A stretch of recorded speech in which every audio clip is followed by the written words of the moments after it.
புதுச்சேரியில் இந்த இடங்களை பார்க்காமல் திரும்பினால் உங்களுடைய பயணம் வீண்தான். என்ன இடம்னு சொல்லி பார்க்கலாமா? வாங்க.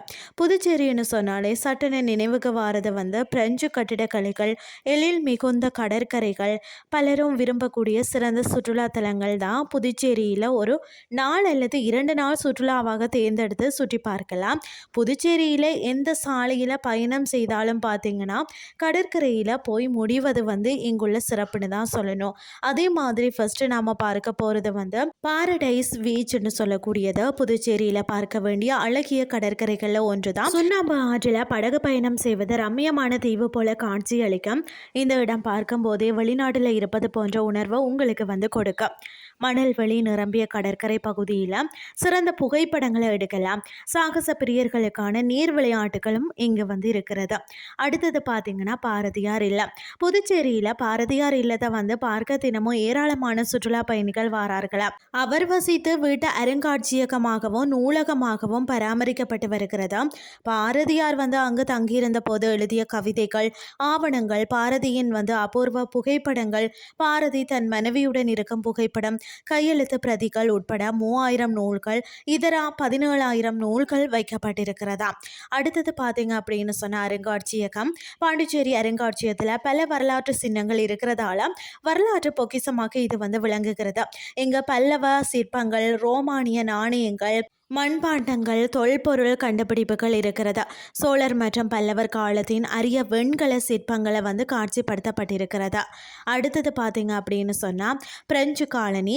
இந்த பிரெஞ்சு காலனி கண்களுக்கு விருந்தாகவும் இன்பமாகவும் இருக்கும். சுத்தமான சாலைகள், அழகான கடற்கரைகள், நீளமான தென்னை மரங்கள், சுற்றிலும் பூக்களின் அழகு பார்க்கறதுக்கு நம்மளை மிகவும் ஈர்க்கிறதுன்னே சொல்லலாம்.